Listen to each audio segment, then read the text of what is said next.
그 성경 중에서 가장 읽기 힘들다고 하는 것이 레위기입니다. 그 왜냐하면은 도무지 알아들을 수 없는, 그리고 제사를 드리면은요, 이제 맨 처음에 레위기 1장에 보면 번제라고 하는 그 제사가 나오거든요. 번제. 그러면은 그걸 소로 번제를 드린다 할 것 같으면은 먼저 안수를 하고, 그 다음에 소 뭐 가죽을 벗기고 이렇게 해서 뭐 이렇게 각을 내서 피를 가지고 제사를 드리고, 또 고기와 가죽들은 다 불태워 버리고 이렇게 했으면은, 그 다음에는 양으로 드린다고 하면 이하동문 이렇게 하면 너무나 좋은데, 그 말을 그대로 다시 되풀이해요. 소 잡을 때 하고 양 잡을 때를 똑같은 방법으로 계속 막 반복을 하고, 그 다음에 소제 드릴 때, 그 다음에 무슨 뭐 속죄제, 속건제, 이렇게 이제 화목제, 뭐 이렇게 5개의 제사가 있는데 말들은 다 되풀이됩니다. 그런데요, 이걸 생각하셔야지 돼요. 우리는 성경을 보니까 이하동문 하면 되지, 왜 이렇게 하시나 그랬는데, 옛날에는 성경이라고 하는 게 없었잖아요. 그리고 이렇게 자세하게 얘기 안 해주면은 몰라. 소 잡을 때는, 소로 제사 드릴 때는 이렇게 하라고 했는데, 그럼 양 잡을 때는 이건 어떻게 하시대? 그러니까 하나님께서 양도 이렇게 하나하나 가르쳐 준 거예요. 그래서 이제 되풀이 하느라고 이제 그렇게 된 거니까, 여러분 그렇게 이제 이해를 해 주셔야지 되고요. 그 다음에 그 제사 드리는 게 지금은 없어졌잖아요. 지금은 제사 안 드리죠. 제사 대신 지금은 뭐를 드리죠? 예배가 됐어요. 자, 그러면은 십계명, 하나님께서 이렇게 잘 요거를 지켜라 하고 십계명을 줬어요. 십계명을 줬는데 그게 잘 됩니까 안 됩니까? 그걸 그대로 행하려니까 안 되죠. 십계명을 자꾸 범하고 죄 짓게 되고 막 그러잖아요. 이렇게 되는데, 그래서 나중에는 막 이제 죄를 지면 뭐 이제 하나님이 이제 때려요. 이렇게 똑바로 해, 못해? 이제 이렇게 막 때리기도 하고 그럽니다. 여러분들이 잘할 때요, 잘할 때에 그 엄마나 아빠한테 우리가 혼나고 어떤 때는 매도 맞고 그러면서 잘하잖아요. 그런데 매를 맞고 더 많이 고칩니까? 아니면은 아유 이제는 할 수 없다 그러면서 아예 그냥 부모님이 어떤 때는 그냥 용서해줘요. 그래, 알았어, 다음에는 그러지 마. 용서해줄 때가 더 많습니까? 요구도 먹고 매 맞았을 때가 더 많습니까? 네? 용서받을 때가 더 많아요? 예.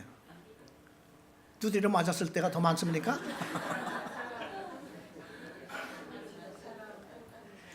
그런데 우리 어렸을 때는요, 맞았던 기억이 더 오래 남아요. 오래 남고 욕먹고 맞았던 기억이 오래 남기 때문에 자라면서 노상 얻어맞고 욕먹고 했던 것이 많이 남아요. 그런데 이걸 생각하면 돼요. 우리가 이제 부모가 됐을 때, 아이들을 키울 때 용서해 줄 때가 더 많습니까? 혼내고 때렸을 때가 더 많습니까? 용서해 줄 때가 훨씬 많죠. 그거 용서 안 해주면은 그거 애들 잡지 그거 뭐 그냥 온전하게 두겠습니까? 지금 율법과 제사가 왜 이렇게 나와 있는 거 아니, 그걸 알으면 돼요. 그 구약 성경에 특별히 레위기에 보면은 제사가 많이 나오죠. 제사는 율법의 마지막 단계예요. 그냥 용서해 주는 거예요. 그러니까 이거는 하나님의 사랑을 나타내는 것이죠. 이 시간에는 성경을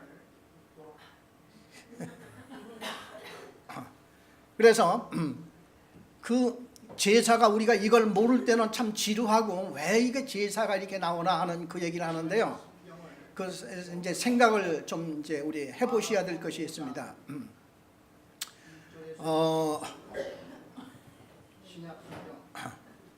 예. 제가 할 때는 몰랐는데 방송을 그냥 생뚱맞게 나올 때는 엄청 방정맞게 나오네요. 목소리가. 그 율법과 제사를요 이렇게 보면은 하나님은 아예 이제 무슨 생각을 갖고 있냐면은 인간은 때리고 야단 쳐도 이건 안 된다. 그래서 마지막으로 용서해주는 그거를 딱 해놓으신 거야. 그래 이렇게 제사를 드릴 때 먼저 이제 양을 끌어오죠. 양. 내가 이제 죄를 짓고 하나님 앞에 제사를 드림으로써 내 이제 죄속 이제 용서함을 받으려고 하는데 희생 제물이 필요한 거예요. 희생 제물을 끌어왔죠. 끌어오고서 제일 먼저 해야 되는 게 뭐냐면은 안수하는 겁니다. 양에다가 머리에다가 이제 주인이 안수해요. 이렇게 안수할 때에 그 안수하는 이유가 뭐라고 그랬죠? 나의 죄를 얘한테 좀 더 인수인계해 주는 거예요. 이렇게 굉장히 중요한 거죠.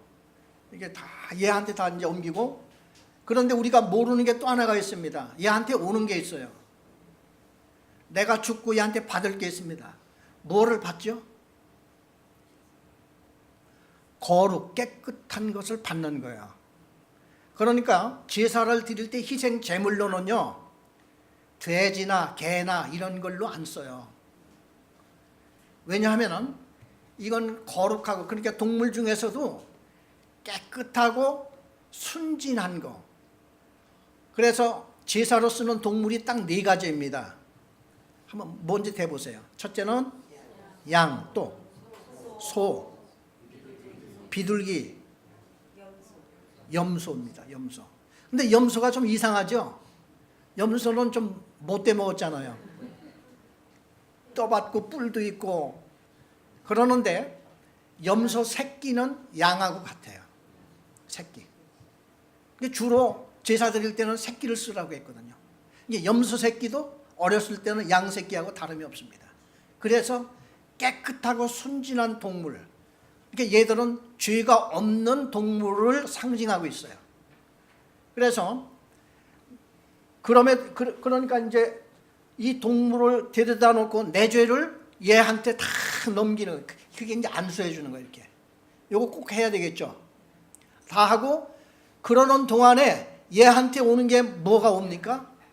얘 깨끗하고 죄가 없고 거룩한 것이 나한테 오는 거예요. 자, 그렇다고 그러면요, 예수님이 십자가에 달려 못 박혀 이제 죽죠. 나를 대신해서. 그러면은 예수님도 사실상 내가 예수님한테 사실상 안수를 해야 되는 거예요. 그렇죠? 왜? 나의 희생제물이니까. 그래서 안수를 할 때에 나의 죄가 예수님한테 다 이제 옮겨가고 예수님의 거룩이 나한테 오는 겁니다. 그렇죠? 예수님의 그 깨끗함이 나한테 오는 거예요. 그러니까 이게 굉장히 중요한 거라. 그러니까요, 예수님이 이제 십자가 못 박혀 죽는 것이 누가 죽는 겁니까? 사실상 내가 죽는 거예요. 내가. 그리고 그의 거룩함이 나한테 오는 거죠. 그러니까 내가 거룩해질 수밖에 없잖아요. 이거를 우리가 이해하지 못하면 왜 내가 죄인에서 의인이 되는가를 우리가 이해 못합니다. 이걸 아셔야지 돼요. 그래, 예수님이 십자가에 못 박혀 죽으면서 나를 대신해서 주니까 내가 죽는 거예요. 내가 예수님 그 십자가 못 박혀 죽는 것이 내가 죽는 거예요. 바울이 이거를 제일 먼저 아는 사람입니다. 물론 다른 사람도 알았겠지만은 성경으로 써놓은 것이 뭐냐 하면은 예수가 십자가 못 박혀 죽은 것은 내가 죽는 거예요. 내가 그리스도 안에서 죽었나니, 그리고 그분의 거룩이 나한테 이미 와 있어요. 지금 이게 십자가예요. 그분의 거룩. 그러니까 그런데요, 그분이 조금이라도 살아있으면 안 돼요. 왜냐하면 목숨을 나를 위해서 아직 버리지 않은 거야. 그래서 예수님이 십자가에 못 박혀 죽었을 때에 그분 시체를 갖다가 이제 장사하죠. 장사 지내는데 이런 책이 있습니다. 예수님은 덜 죽었다 이거예요. 십자가에서 기절한 상태로 떼다가 무덤 속에 장사를 지냈더니 서늘한 곳에 굴 속에 들어가서 있다 보니까 거기서 깨났다. 그래서 부활한 거다. 그런 책이 있다니까.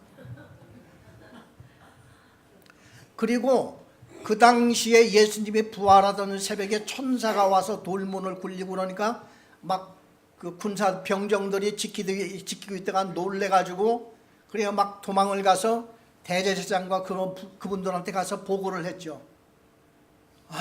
막 그냥 지진이 나고 이렇게 돼서 예수님이 지금 없어졌습니다. 시체가 없어졌습니다. 그러니까 그때 대제사장과 그분들에게 돈을 주면서 돈을 주면서 너희들 조심해. 그분이 제자들이 와서 도적질 해갔다고 그렇게 앞으로 말을 해라. 우리가 깜빡 그냥 잠이 들어서 잠자고 있을 때에 제자들이 와서 돌문을 살짝 열고 예수님의 시체 훔쳐갔다고 그래라.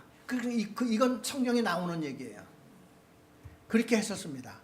그런데 그런 얘기를 빌미 삼아서 어떤 글쓰기 좋아하는 사람들이 예수님은 시체 위에서 죽지 않고 기절한 상태에 있는 분을 죽은 줄 알고 떼다가 굴 속에 갖다 장사를 지내는데 굴 속에 서늘하고 이렇게 하다 보니까 예수님이 이제 살아났다. 그리고 도망을 쳤다. 부활한 게 아니라 예수님이 덜 죽은 것이 이제 살아나가지고 도망을 쳤다. 이게 다다. 이런 책들이 있어요. 이건. 그런데 성경에 원래 이제 그 십자가에 못 박혀 죽을 때에 원래 이 로마에서 사형법은 누구를 위해서 만든 사형법인고 하니 그 당시 노예들이 엄청 그 로마 시내에 4분의 3이 노예들이었대요. 인구의 4분의 3. 4분의 3이 그 노예였는데 노예들이 도망을 가다가 붙들리면은 이 십자가에 못 박아 주네. 그래 사형법 중에서 제일 잔인한 사형이 이거예요. 이게 노예들을 죽이는 이 사형법이에요. 원래. 그래 사실상 이 사형법이 그 어느 황제에 의해서 이거 없애라고 해가지고 없앤 겁니다. 살아있는 사람을 못 박아 매달아 놓고 죽인다고 하는 게 이게 정말 얼마나 잔인스럽습니까? 그런데 어떤 사람은 못 박아서 십자가에 매달아 놓고 일주일씩 갔대요. 그렇게 그러니까 건강한 사람은 매달려 가지고 그냥 일주일씩 막 가는 거야. 근데 예수님은 6시간 만에 돌아가신 거예요. 6시간 만에. 그래 아침 9시에 못 박혀 가지고요. 오후 3시에 이제 돌아가신 거예요. 그런데 그날 밤 되면은 이제 안식일이거든요. 그 유태인들은요. 저녁 6시면 새날이 시작이 돼요. 그래 그날은 6시만 되면 안식일인데 안식일 돌아오기 전에 시체를 장사 지내야 되거든요. 그래서 예수님을 이제 장사 지낼 테니까 이거 십자가에서 이거 우리가 내려갈 수 있도록 허락 좀 해달라 그러니까 죽었는지 확인을 해야 되잖아요. 그래 원래 이제 노예들은 도망가다 잡히고 십자가에서 있을 때 죽었는지 살았는지 확인을 하기 위해서 이 다리를 꺾는데요. 시체 같으면 그냥 꺾어도 그냥 꺾이니까 하여튼 군인들이 매달려가지고 다리 한 짝을 막 그냥 이 무릎을 관절을 꺾는답니다. 그래 꺾어서 이렇게 되는데 예수님은 구약 성경에 보면 뼈가 꺾지 아니할 것이요 하는 이런 말씀이 나와 있어요. 그래 그 예언을 성취하기 위해서 예수님은 그 군인들이 그냥 그날따라서 예수님을 이 무릎을 꺾으려고 한 게 아니라 창을 가지고 옆구리를 찔렀어요. 그렇게 확인한 겁니다. 예수님이 죽었는지 안 죽었는지. 근데 창을 가지고 옆구리를 찔렀는데 살아있는 사람은 피가 나옵니다. 피가 나오는데 죽은 사람은 이제 속에서 피가 도는 것이 멈췄기 때문에 그때부터 피가 이제 굳어지는 거예요. 그리고 이 내장, 이 속에 있는 모든 이것들이 움직이는 것이 다 이제 올 스톱이 되기 때문에 몸에는 물도 많이 있어요. 피뿐만 아니라. 그래 이게 복수 찬다고 그러는 거예요. 복수. 이게 안 돌아가니까 물이 차는 거예요. 배에. 그래 죽은 사람들이 이렇게 막 복수 차는 거예요. 이게. 그래서 병사 하나가 창으로 가지고 옆구리를 찌르니까 물과 피가 나왔더라 하는 말씀이 나와요, 성경에는. 그래, 물이 쏟아지고 피가 엉긴 것이 이게 덩어리 피, 이런 것들이 같이 쏟아진 거예요. 이렇게 물하고 같이 섞여서 복수하고. 그래서 예수님이 죽었구나. 왜? 피가 쏟아지지 않고 물과 피가 쏟아지니까 죽은 게 확인이 되어서 갓데다가 장사해라. 이렇게 돼서 예수님은 장사 지낸 겁니다. 그러니까 만일 예수님이 십자가에서 완전히 죽지 않았더라면 우리 죄가 사해지지 않아요. 왜냐하면 내 죄를 담당으로 해서 십자가에 매달려서 죽기 때문에 거기서 완전히 딱 이제 생명이 끝나야지 내 죄가 사해진 겁니다. 그런 게 있어요. 그래서 이 제사 원리가 굉장히 유태인들에게는 엄청 중요한 겁니다, 이게. 그래, 예수님이 이제 우리를 위해서, 죄인들을 위해서 십자가에 못 박혀 이제 죽으셨는데, 이런 게 있어요. 유태인들 중에서는 이제 죄를 지으면 가서 이제 짐승을 갖다 제사를 드리려는데, 이게 짐승들이 재산이죠. 자기들 재산이란 말이죠. 그렇죠. 어떤 사람은 이제 집이 부자가 되면 송아지 끌어다가 제사를 드려요. 그런데 이게 죄에 한 번 졌을 때는 괜찮은데 2번 졌을 때는 이 마음속에 시험이 좀 들까 안 들까요? 이거 또 한 마리 갖다 제사 드려야 될 텐데 이거 어떡하나. 그래, 말라기에 보면은 병든 소가 나와요. 병든 소. 그래, 주인이 이것도 이제 제사는 한번 드려야 될 텐데, 이렇게 이제 소를 여러 마리를 먹이는 사람의 주인이 이렇게 보니까, 그 중에 그 송아지 한 마리가 비실비실하고 밥도 잘 안 먹고 그냥 삐쩍 마르고 이런 송아지가 한 마리 보여. 다음에 제사 드릴 때는 저놈을 갖다가 제사 드려야 되겠다 하는 마음이 듭니까, 안 듭니까? 들겠죠. 그 마음을 누가 알겠어. 그러니까 그런 마음이 들 거란 말이죠. 그 양 키우는 사람도 마찬가지고. 그래서 말라기에 보면은요, 너희들이 제사 때마다 병든 소와 눈 이상한 양 그런 게 쭉 나와요. 그러면서 하나님께서 너희들이 나한테 그런 제사를 드리고도 나에게 복 받겠다고 와서 기도를 하느냐? 그런 소와 그런 짐승을 너희 총독한테 갖다 줘봐라. 받아주나. 이제 그런 말씀이 나옵니다. 그래서 하나님께서 이스라엘 백성들한테 무엇을 줬냐면은, 그러니까 어떤 사람은 한 번 제사 드리고 나서는 안 드려, 죄를 져도. 왜 그럴까? 저 1년 마지막에 갔을 때는 한 번에 몰아서 제사 한 방으로 다 끝나려고. 이런 마음들이 있다 보니까 하나님께서는 1년에 한 번씩 온 국민의 죄를 한 방으로 끝내는 제사를 줬어요. 그러니까 이 하나님의 마음은요, 이걸 그냥 둘 수는 없고, 그래서 이건 일일이 다 어떻게 할 수는 없고, 그래서 대속죄일이라고 하는 그날을 주신 거예요. 그래서 이제 제가 다음에 이제 한 번 더 레위기를 말씀드릴 텐데, 그때는 절기에 대해서 말씀을 꼭 드리겠습니다. 절기는 쌍쌍으로 나와요. 6월절 다음에 바로 이어 나오는 것이 무슨 날입니까? 무교절이에요. 왜냐하면 6월절은 애굽에서 나갈 때에 시작되는 것이 6월절이잖아요. 그래, 양피를 갖다가 문에 바르고, 그러니까 지금 이제 애굽에서 그날 탈출하게 되는데, 그 다음 날 탈출을 하려다 보니까, 애굽에서 나가려다 보니까 밥해 먹을 시간이 없잖아요. 그래, 가루에 누룩도 넣지 않고 누룩 없는 떡을 그래서 먹는 거예요. 그래, 일주일 동안은 나와서 막 도망가느라고 그래서 그냥 반죽한 채로 들고 나온 그것을 그냥 이렇게 슬쩍슬쩍 구워가지고 먹는 게 무교절입니다. 그래, 무교라고 하는 것은 누룩 없는 떡을 무교병이라고 이렇게 하는 거예요. 그래서 6월절 다음에 나머지 6일 동안이 유월절이에요. 아니, 무교절입니다. 그래, 유월절은 예수님의 피로, 그러니까 예수님이 나중에 십자가에 못 박혀 죽으실 때 어느 날에 죽으시겠어요? 예수님이 십자가에 못 박혀 죽으실 때가 어느 날이겠어요? 유월절날 돌아가십니다. 유월절날. 그리고 예수님이 유월절이 지난 다음에 예수님이 부활한 날이 언제일 것 같아요? 그 후에 3일이죠. 3일 만에 부활했으니까 무교절에 예수님이 부활하신 거예요. 그러니까 누룩 없는 떡을 먹는 그 기간 동안에 예수님이 부활하신 거예요. 그때부터 77에 49, 77절이 오는데 그때는 보리 이삭이 익는 때입니다.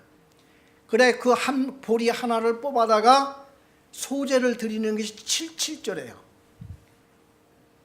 그러니까 무교절에서 저게 나올 49일이 될 때, 그래 77절 다음이 바로 50일 되는 날이죠. 49일에서 50일 되는 날이 그때는 오순절입니다. 그래 77절하고 오순절하고 쌍으로 이렇게 되어 있어요. 그래 그때 성령이 오신 거죠. 그래 그건 이제 다음에 레위기 할 때 이렇게 하고요. 오늘은 잠시 이 성경 말씀을 같이 보도록 하겠습니다.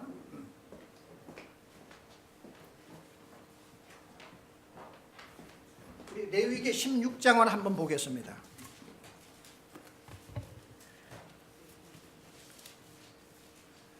구약 성경 창세기, 출애굽기, 레위기.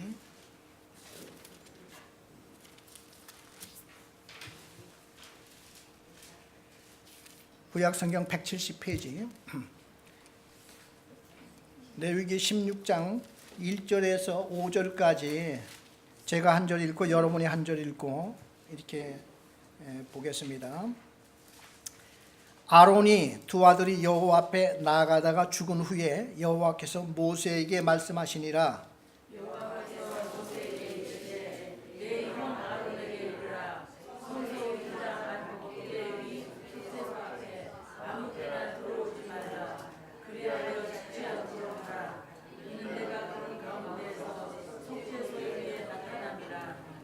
아론이 성소에 들어오려면 수송아지를 속죄물로 삼고 순양을 번제물로 삼고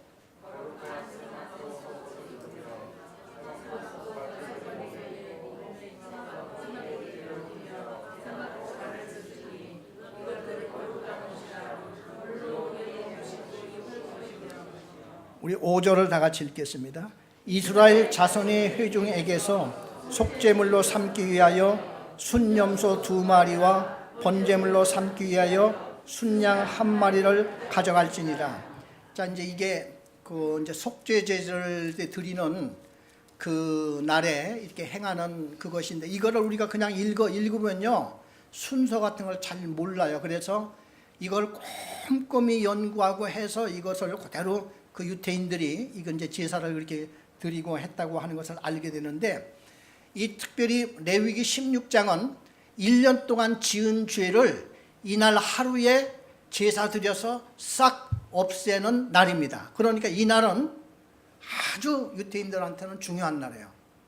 그래서 이것도 이스라엘의 7대 명절이 있는데 이 속죄일이 아주 중요한 명절 중에 하나입니다.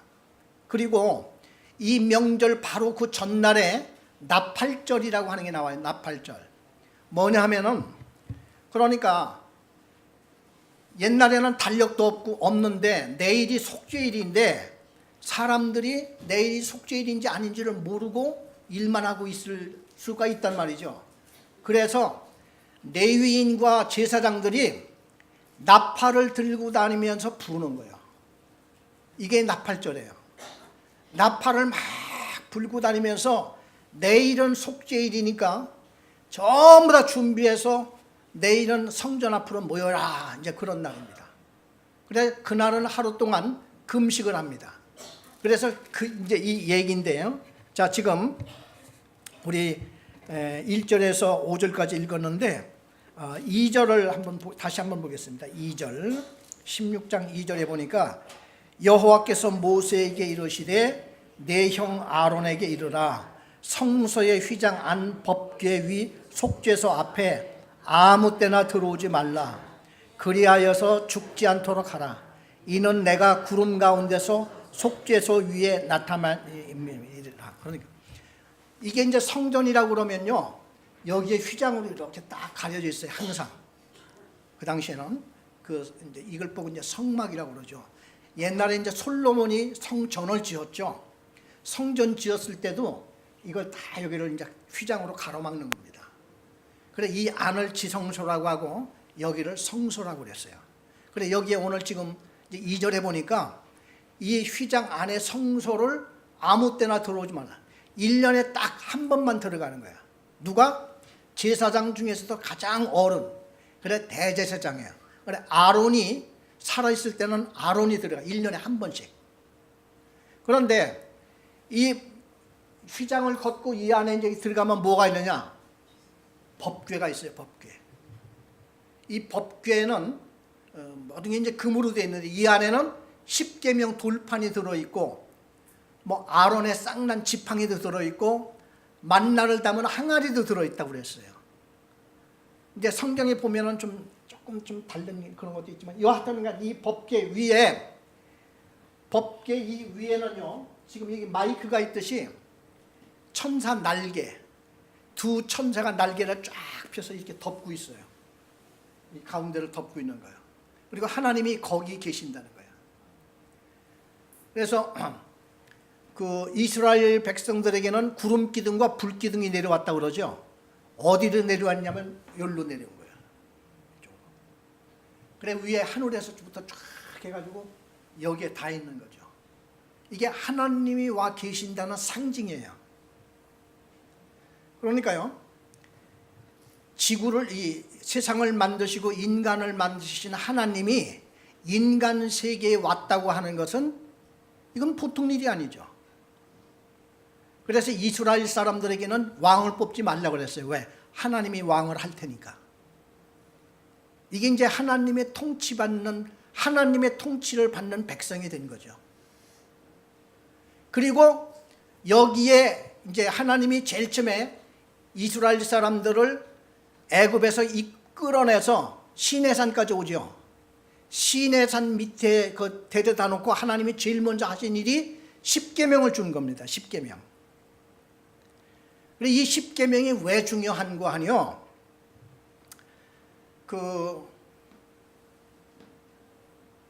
한 번은 그 바리새인들과 이제 율법사들이 예수님을 이제 시험 테스트 하려고 그래서 그렇게 물었어요. 예수님, 구약 율법 중에서 가장 아주 제일 중요한 율법이 무엇입니까? 그랬더니 예수님이 하신 말씀이 주 너의 마음을 다하고 뜻을 다하고 목숨을 다하여 주 너의 하나님을 사랑하라.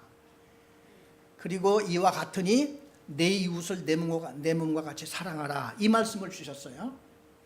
이 말은 무슨 뜻이냐면은 이제 축소하면은 하나님을 사랑하고 이와 똑같이 이웃도 사랑해라. 그래서 율법이 이거 하나예요, 하나. 그래 하나님을 믿는 사람은 인간을 서로 사람을 사랑하는 것까지 같이 이게 나가야지 돼요. 그래서 그 예수님이 이제 그렇게 말씀하는데 이게 뭐냐면 십계명을 축소해서 한 얘기예요. 그래 십계명 1계명에서 5계명까지 이렇게 4계명까지 보면은 십계명 1계명이 뭡니까? 이 세상에 다른 신은 없다고 그래요. 다른 신은 없으니까 우상에게 절하지 말아라. 신은 없으니까 이제 그 1계명에 그렇게 했고요. 그 다음에 2계명이 뭡니까? 네? 우상을 섬기지 말아라. 우상 아무것도 안 해요. 그 다음에 세 번째가 그 여호와의 이름을 망령되 이름도 망령되 일컫지 말아라. 그래서 1계명, 2계명, 3계명이 여호와 하나님을 너희들은 신은 오직 그분밖에 없으니까 그분에게만 절하고 그분에게만 섬기고 그렇게 하라. 네 번째 그 사항이 안식일을 거룩하게 지켜라 이렇게 돼. 그래 전부 다 1계명에서 4계명까지는 하나님을 향한 그런 계명이에요. 그리고 이제 5계명부터는 내 부모를 공경하라, 살인하지 말아라, 간음하지 말아라, 도적질을 하지 말아라, 거짓 증거하지 말아라, 이웃을 탐내지 말아라. 전부 다 사람에게 정직하게 행하라. 근데 하나님을 섬기고 사람에게 정직하게 행하라. 이것이 너희들 율법이라고 그랬어요. 이것이.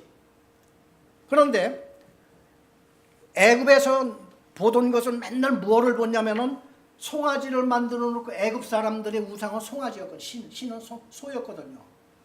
그래 이스라엘 사람들이 왜 그렇게 금송아지를 잘 만들었냐면은 400년 동안 보고 들은 게 그거예요. 자꾸 그쪽으로 돌아가요. 그리고 가나안 땅에 들어서 가나안 사람들이 섬긴 건 바알신이에요. 또 바알신. 바알신은 음란의 신이에요. 음란. 왜냐하면은 저 바알은 남신은 하늘에 있고 여신은 땅에 있는데 여기 아사랴 목상신이고 바알신인데 요 두 신이 그냥 성행위를 부지런히 해야 비가 많이 온다고 그렇게 믿었던 사람이에요. 그래 가뭄이 들고 흉년이 들면은 얘네들을 좀 흥분시키기 위해서 밑에서 그 행위를 많이 해야 된다.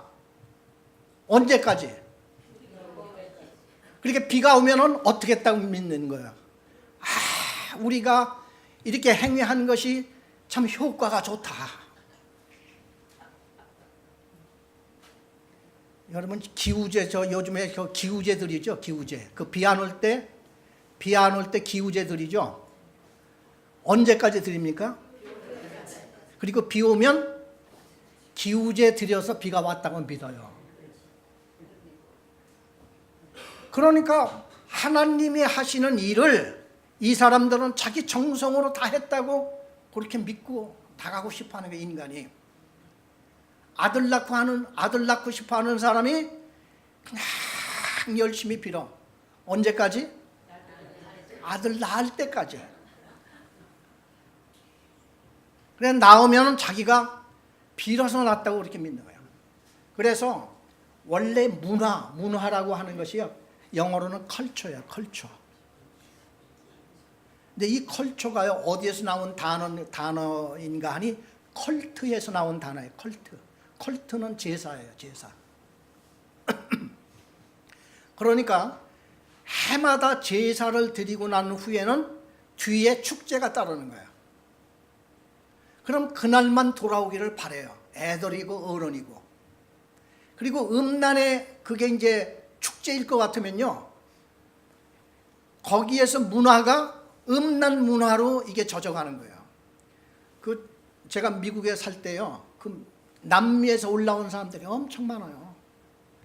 이제 특별히 이 플로리다는 남미하고 엄청 가까운, 제일 가까운 꼬리같이 이렇게 나온 그게 한반도 면적하고 거의 비슷해요. 그런데 여기에는 남미 사람들이 얼마나 많이 와서 사는지 은행이건 무슨 모든 언어가 전부 다 남미 사람들은 스페인 말을 쓰거든요. 그래 그 사람들 보고 스페니쉬라고 합니다. 스페니쉬. 아예 남미는 그냥 나라는 뭐 그냥 수십 개 나라인데 언어는 공통해요. 다. 한 언어예요. 그게 스페인. 그래서 멕시코 사람이건 에콰도르 사람이건 전부 다 스페니쉬야. 스페인 말을 한다고 해가지고 한 나라만 다른 말을 해요. 어느 나라일까? 브라질이에요. 브라질은 포르투갈 말을 해요. 그래 이 사람들 보기에는 포르투기 이제 그렇게 얘기를 하고요. 다른 남미 사람들은 스페니쉬 이제 얘기를 하는데 남미 사람들이 컬처는요. 대표적인 컬처가 재혼하는 겁니다. 이혼하는 거. 하여튼 90%가 이혼하니까요. 그래 이제 가끔 가다가 이제 만나면은 이 사람들 인사가 너는 네 부인 몇 번째 부인이냐 그게 인사예요. 그래서 나는 우리 집 사람하고 지금까지 한 번 결혼이다 그러니까 지루해서 어떻게 사냐? 이런 문화예요. 이런 문화가 왜 생겼을까요? 음란의 제사를 축제를 해마다 드리는 옛날의 그런 컬트 문화가 거기로부터 생긴 거고 가나안의 바알 신의 그러한 이제 전통과 문화가 그 신에서 오는 거예요. 그러니까 바알 우상이 들어간 그 나라에는요, 그 문화가 왜 무서운 거 아니요? 애들이 자동 학습이야. 누가 가르쳐서 배우는 게 아니에요. 그냥 그 나라에 살면서 어른들이 그날 옛날에는 제사 때만 그랬는데 이제 그게 1년 내내 지속이 되면서 그 나라 전체 분위기가 그 제사 문화를 중심으로 해서 문화가 생기는 거예요. 그러니까 아이들은 태어나면서부터 자동 학습이 되는 거예요. 그러니까 문화가 무서운 거예요. 그러니까 이스라엘 백성들이 두 가지 문화 때문에, 그러니까 성경에는 그 문화를 풍속이라고 번역을 해놨어요. 애굽의 풍속과 가나안의 풍속을 너희들은 따르지 말아라. 그래서 이스라엘 백성들이 가나안 땅에 들어갔을 때 결혼하지 말라고 그랬죠. 그 나라 민족하고 절대 결혼하지 마. 왜? 결혼하면은 그 나라 풍속에 젖어 있던 사람이 기독교 저 하나님 문화하고 섞이겠어요? 오래가죠. 오래가. 보세요. 애굽에서 막 금방 나와서 시내산까지 왔잖아. 이 사람들이 애굽에서 10가지 재앙을 가지고 지팡이를 막 한 번씩 휘두를 때마다 하나님의 재앙이 막 쏟아지고 막 그랬잖아요. 그런 거 다 봤어요. 이스라엘 사람들이 애굽에서 나오기 전에. 그리고 마지막에 도망갈 때 홍해 갈라지는 거 봤죠. 홍해 갈라지고 거기를 건넜어요. 그리고 뒤따라오던 애굽의 병사들이 거기에 마차하고 말하고 병사들하고 마차 600승이 거기서 하여튼 장사 지냈다고 그러니까 그 바퀴들이 지금도 발견된다고 그러잖아요.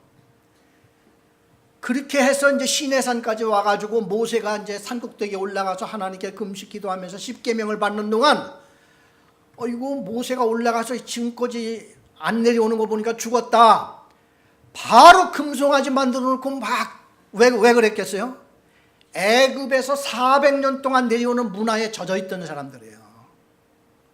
그러니까요, 어느 데에서 어떤 환경 속에서 자라왔느냐 하는 이거는 굉장히 중요한 겁니다. 태국 같은 데 보세요. 불교의 문화에 꽉 쩔어가지고 그 사람들 참 변화받는다고 하니까 얼마나 어려운지 모릅니다. 그래, 인도 같은 데서는 계급이 4개가 딱 있잖아요. 아무리 예수를 잘 믿고 목사, 전도사, 무슨 장로 이렇게 됐어도요, 위에 계급하고 밑에 계급은 절대 결혼 안 해요. 같은 교회에서도 안 한답니다. 그래, 너 이거 이제 예수 믿고 세례 받으면 이건 안 된다. 이건 타파해야 된다. 그러면 굉장히 고민을 한답니다. 이 세례를 받아야 되느냐 말아야 되느냐 막. 이 정도로 이렇게 돼요. 미국에서도 백인 교회 흑인들은 안 들어옵니다. 옛날에는 주보 이렇게 나눠주면서 흑인들 오면은 주보 안 줬어요. 나가라고 막 했어요. 흑인 교회는 이제 또 백인들이 별로 안 가고요. 우리 한인들은 어디로 가겠어요? 저들끼리 모이는 거야. 이렇게 다. 그럼 민족끼리 따로따로 전부 다. 하여튼 그런 게 우리 인간에게는 있어요. 그래서 이 컬처라고 하는 게 컬트에서 이렇게 나온 거고 하기 때문에 엄청 인간이 사실상 알고 보면 복잡한 거예요. 그래서 하나님께서 이스라엘 백성들을 새로운 문화로 형성해 나가는 거예요, 지금. 그래, 시내산 밑에서 그래 10계명을 준 이유가 속에서부터 문화를 형성하기 전에 가장 중요한 것은 법이에요, 법. 요 법대로 하라. 그래서 이제 막 때리고 그냥 막 이 법대로 하라고 하고, 이 법대로 안 하는지 나중에는 감당을 못하니까 다 맞아 죽게 생겼거든. 그래, 하나님께서는 이 사람들을 다 죽일 수 없으니까 제사를 지내서 탕감해주고, 제사 지내서 탕감해주고, 그게 반복되는 거예요. 그게. 그래, 하나님의 심정을 우리가 알게 되죠. 예수님이 오셨을 때는요, 예수님이 오셨을 때는 3가지가 필요 없어요. 이제 예수님이 오시면 3가지가 이제 없어진 겁니다. 뭐가 없어졌을까요?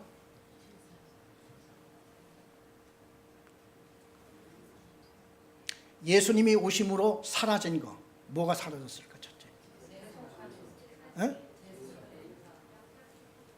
자, 첫째, 성전이 필요 없어. 성전. 왜냐하면은 성전이 필요 없고요.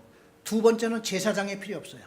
3번째는 제사가 필요해요. 양. 양피가 필요 없어요. 왜? 예수님이 양피가 되니까. 그러면 예수님이 딱 오셔서 양보다 더 거룩한 것이 예수님 자신의 피입니다. 그렇죠? 그러니까 이제 자신의 피로 이제 제사를 드리기 위해서 예수님이 십자가에 못 박혀 피를 흘리고 이제 돌아가신 거예요. 이게 양을 대신한 거예요. 두 번째는 양피를 가지고 제사장이 제사를 드려야 되잖아요. 예수님 자신이 제사장이 된 거예요. 예수님 자신이. 그 뭐 인간의 제사장 그거 가지고는 안 돼. 거룩한 제사장 예수님밖에 없어. 그래 예수님이 제사장에 대해서 자기 피를 가지고 그 다음에 이제 제사를 드리려면 성전에 가야 되잖아. 그냥 예수님은 막바로 하나님 앞으로 가신 거예요. 이걸 보고 하늘 성소라 그렇게 얘기하는 거야. 그러니까요. 옛날에는 아론이 휘장을 걷고 지성소로 들어갔죠. 이제는 예수님이 우리를 위해서 하나님 앞에 막바로 가는 거야. 지성소 하나님 앞으로 간 거야. 두 번째, 아론이 지성소에 들어가기 전에 양 피를 가지고 들어가요. 예수님은 자신의 피를 가지고 들어가. 세 번째, 아론 대제사장이 여기를 들어가야 되는 거예요. 아론의 필요 없이 예수님이 자기가 제사장에 대해서 들어가는 거야. 그래, 요것이 헷갈리면은 안 되는 거예요. 자, 그래서 이 말씀이 어디에 이제 결론적으로 딱 나오냐면은 지금 레위기 16장에 나오는 말씀을 그대로 예수님이 그거를 16장에 의거해서 나오는 게 히브리서예요. 우리 이제 히브리서를 같이 한번 보겠습니다. 히브리서 6장 20절을 한번 보겠습니다.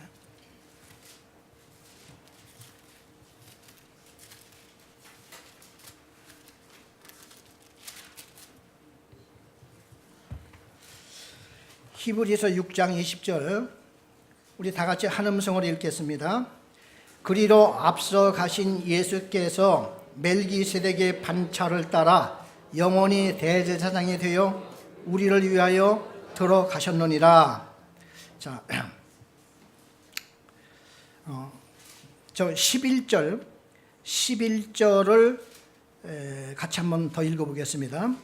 레위 계통의 제사 직분으로 말미암아 온전함을 얻을 수 있었으면 백성이 그 아래서 율법을 받았으니. 자, 우리 히브리서 7장 11절에서 17절까지 우리 한번 제가 11절 읽고 여러분이 12절 읽고 이렇게 교독을 하겠습니다.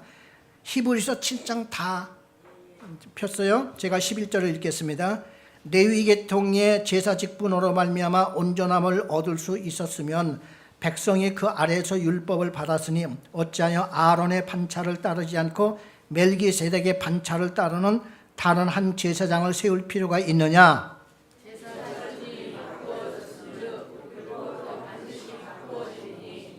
이것은 한 사람도 제단 일을 받들지 않는 다른 지파에 속한 자를 가리켜 말한 것이라.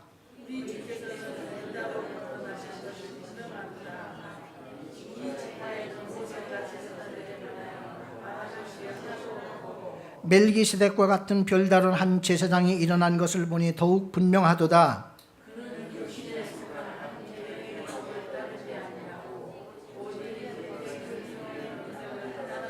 다 같이 증언하기를 내가 영원히 멜기세덱의 반차를 따르는 제사장이라 하였도다. 자, 예수님 그 구약 시대에는요 제사장이 되려면 누구의 자손이야만 제사장이 될 수 있습니까? 지파 중에서는 레위 지파고, 레위 지파 중에서도 다 제사장이 되는 게 아니고 레위 지파 중에서 아론의 아들들만 대대로 제사장이 돼요. 예수님은 어느 지파에서 태어났죠? 유다 지파에서 태어났죠. 근데 예수님이 제사장 될 수 있습니까? 없습니까? 그러니까 예수님 당시에 유태인들이 예수님 보고 제사장이라고 그렇게 얘기를 하니까 아니 레위 지파도 아닌 사람이 어떻게 제사장이 돼? 말도 안 되지. 예수님은 유다 지파 아니죠? 유다 지파잖아. 그렇게 얘기를 하니까 너희들은 멜기세덱도 모르냐? 이렇게 얘기가 된 거예요. 자, 여기서 멜기세덱이 왜 나왔을까요? 이거 아는 분이 계십니까?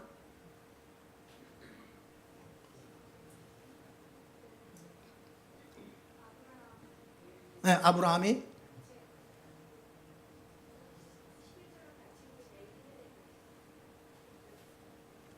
그러니까 예, 좀 알기는 아시는 것 같아요. 그 당시에 아브라함은요 레위보다도 훨씬 조상이에요. 그러니까 아브라함의 밑에 이제 이삭이 있고 이삭의 밑에 야곱이 있죠. 야곱의 12아들 중에서 레위가 이제 그러니까 그 레위는 아브라함의 증손자죠. 그런데 아브라함이 어느 날 전쟁을 하고 왔는데 살렘 왕이라고 하는 사람을 만났는데 이 사람은 또 제사장이래. 그래 이 사람이 아브라함한테 축복 기도를 해줍니다. 그래 아브라함이 거기서 기도를 받고 그리고 자기가 전쟁하면서 뺏은 그걸 이제 11조를 이렇게 드렸어요. 그러니까 아브라함 시대 때 제사장이 그래 이 사람이 멜기세덱이야 이름이. 멜기세덱이라고 하는 제사장을 누가 세웠을까요? 세우는 사람이 없어요. 그러니까 하나님 외에는 누가 없어. 그러니까 레위지파 말고도 그 전에 아브라함보다 더 먼저의 멜기세덱이라고 하는 이런 희한한 제사장이 있다는 거야. 그래서 예수님 당시에 예수님이 그럼 뭐냐? 아론의 자손도 아니지. 그러니까 이 히브리서 원래 이 히브리서를 누가 썼는지 아직도 지금 판명이 안 됩니다. 그래 많은 사람들은 아마 바울이 쓰지 않았을까 이렇게 보는데 어떤 사람은 그렇게 얘기를 해요. 바울이 사형 선고를 받고 감옥 속에 있다가 히브리서를 다 쓰다가 거의 마지막쯤에서 마무리를 못하고 사형 받느라고 요걸 그냥 이렇게 남겨뒀다. 뭐 그런 설도 있고 그래서 이 히브리서는 지금도 누가 썼는지를 잘 모릅니다. 그런데 이 히브리서에 말하기를 아론의 제사장만 있는 게 아니야. 하나님께서는 그 이전에 거룩한 신비한 멜기세덱이라고 하는 이 사람도 하나님이 제사장으로 세웠어. 그러면은 아론의 제사장들은 육신의 율법만 행하는 제사를 드리기 위해서 하나님이 특별히 세운 이제 제사장들이었지만은 예수님은 특별히 이를 위해서 옛날에 멜기세덱의 후계를 따라서 하나님의 특별한 임무를 맡기기 위해서 세운 제사장이야. 알았어? 하고 쓴 것이 히브리서예요. 조금 이해가 되십니까? 말소리가 안 들리네요. 반차가 여기 나오죠. 여기서 반차. 반찬이 반찬이 아니고 반차가. 그 반차가 뭐냐면은 이제 아론 이후에 이제 그 후손들이 많이 이제 그냥 수십 년이 수백 년이 지난 후에는 제사장들이 엄청 많을 거 아니에요. 그런데 성전은 딱 하나예요. 그래서 성전에 가서 제사를 드려야 되는데 제사장들을 다 모아놓고 24팀으로 만든 겁니다. 그리고 보름씩 2주씩 한 팀이 그러니까 한 달에 2팀씩이 들어가서 제사 지내고 이제 그런 일을 요걸 반차라고 하는 거예요. 반차. 그렇게 이제 번역을 했어요. 그래 자기의 그 임무 그게 딱 나오면은 그 반차를 쭉 이렇게 드리는데 예수님은 그런 반차가 없어. 멜기세덱을 이어나가는 그 후임자가 이제 바로 예수님이었다 하는 이제 그 얘기고요. 그 다음에 우리 조금만 하나만 더 읽고 마치겠습니다. 히브리서 9장 11절을 보겠습니다. 히브리서 9장 11절 12절을 다 같이 한 음성으로 읽겠습니다. 그리스도께서는 장래 좋은 일의 대제사장으로 오사 손으로 짓지 아니한 것 곧 이 창조에 속하지 아니한 더 크고 온전한 장막으로 말미암아 염소와 송아지의 피로 하지 아니하고 오직 자기의 피로 영원한 속죄를 이루사 단번에 성소에 들어가셨느니라. 옛날 사람들, 옛날 그 아론의 제사장들은 제사를 1년에 한 번씩 그냥 반복적으로 드렸어요. 왜? 이건 상징적인 거니까. 근데 예수님이 오셔서는 자기의 피를 가지고 자기가 친히 대제사장이 되어서 하나님의 앞으로 딱 가서 한 번 제사를 드리니까 영원히 그 다음부터는 안 지내도 돼. 왜? 이 한 번, 옛날에는 짐승의 피를 가지고 지냈으니까 반복적으로 계속 사람들한테 하나님 상기시키면서 제사를 드렸지만은 예수님은 2000년 전에 자기가 십자가에 못 박혀 죽으심으로 우리 인간을 위해서 죄사함을 한 것이기 때문에 영원히 단번에 이 두 단어가 꼭 들어가야 돼요. 그러니까 예수님은 자꾸 번번이 드릴 필요가 없어. 하나님이 이제 완전히 만족을 하셨으니까. 그리고 그 예수님이 십자가에 못 박혀 달려 돌아가실 때에 그 예수님이 바로 나라고 그랬죠. 그래, 그걸 상징하는 것이 아까 이제 양이 먼저 가져오면 제일 먼저 해야 될 것이 양한테 안수기도 해주는 거라고 그랬잖아요. 그러면 내 죄가 양한테 다 가고 그 양이 나한테, 그 양의 거룩함이 나한테 오고, 그런 다음에 그 이제 순서가요. 그래 이제 이 죄인이 양을 들고 성전 앞에 오면은 성전 안에 누가 앉아 있는 관이 레위 사람들도 앉아 있고 제사장도 있어요. 제사는 제사장이 드리고 잡는 것은 레위 사람이 잡아. 그래 양을 안수 기도를 해줘서 딱 넘겨주면은 레위 사람들이 붙들고 살아있는 양의 목부터 치는 거예요. 그래서 그 피를 그릇에 담아서 제사장한테 주면은 제사장이 그 피를 가지고 제단에다가 뿌리고 바르고 이렇게 해서 저 사람을 위해서, 저 밖에서 기다리고 있는 저 죄인을 위해서 제사를 드리는 겁니다. 이것을 그대로 행하는 분이 예수님이 십자가에 못 박혀 죽는 그것이 미리 상징으로 보여주는 거예요. 구약 성경에. 그래 구약 성경은 실물 교육이야. 실물 교육. 행위로 말미암아 모든 것을 다 보여줘. 그러나 그게 진짜가 아니야. 언제? 실제 예수님이 오실 때까지만 그건 보여주시고 예수님이 오시면 이제는 그걸 그대로 행하는 거예요. 그래서 실제로 예수님이 십자가에 못 박혀 들어가기 전에 사실상 우리가 예수님한테 안수기도 하는 겁니다. 원래 제물에다가 안수기. 그 안수기도라고 하는 게 딴 게 아니라고 그랬죠. 내 죄가 그분한테 다 가고 그분의 거룩이 나한테 오게 하기 위한 행위입니다. 근데 우리는 이제 예수님한테 참 그냥 마음속으로 그렇게 한 거나 마찬가지죠. 그래 예수님이 십자가 못 박혀 죽은 것은 내 죄를 지고 십자가 못 박혀 죽은 거니까 내 죄가 이제 그쪽으로 갔죠. 내가 그렇게 해야 할 거를 이 양반이 지금 하고 있는 거예요. 그래 피 흘리고 거기서 6시간 만에 죽습니다. 그리고 나서 이제 3일 만에 다시 부활하죠. 내가 새 사람이 이제 된 걸로. 이런 상징이에요. 우리 나중에 부활할 겁니까? 안 할 겁니까? 우리는 다 부활을 합니다. 예수 안 믿고 죽은 사람 부활할까요? 안 할까요? 부활을 해서 지옥으로 들어갑니다.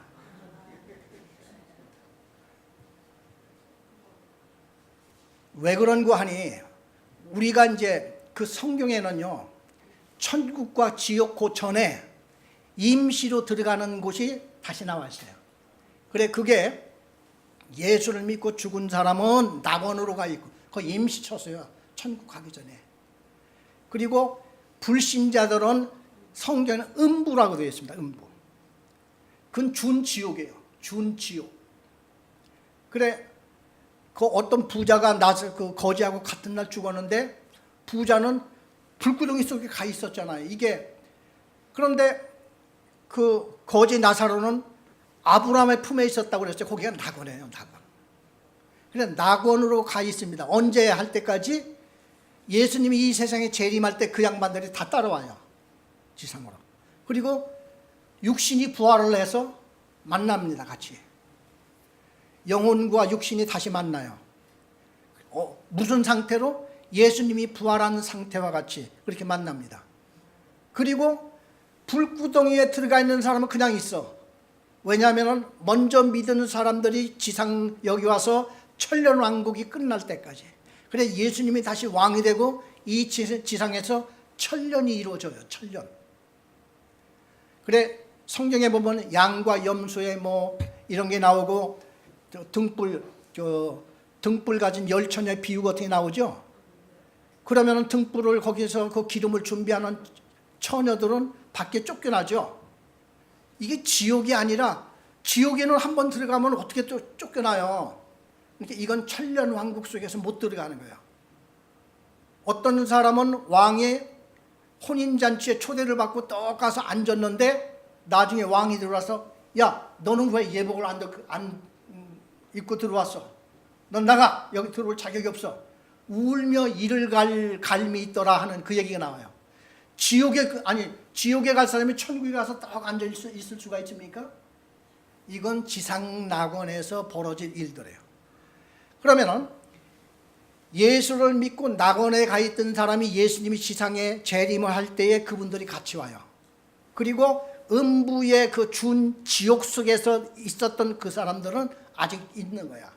그러면 천년왕국이 다 끝난 다음에 마지막으로 하나님의 대심판이 나와요. 성경에는 흰 보좌라고 나와요. 그래, 흰 보좌 심판이 나오는 겁니다. 그때에 그 불신자 이 사람들이 다시 부활을 하는 거예요. 같이 부활을 해서 그 사람들은 바로 지옥으로 들어가고 이제 우리는 천국으로 들어가는 이런 것이 이렇게 되는 겁니다. 그래서 예수님이 오신 후에는 이런 제사와 성전 이런 게 싹 제사장 같은 게 없어지고 대신 예배가 된 겁니다. 이제 우리는 그래 우리는 딱 이 지성소 뭐 휘장 같은 것도 다 없어지고 여기 모여서 우리는 하나님을 찬양하며 이제 우리가 예배로서 이제 계속 해 나가는 것이죠. 이게 바로 우리 레위기와 히브리에서 가르쳐 주는 말씀이라고 봅니다. 자, 우리 기도하고서 마치겠습니다.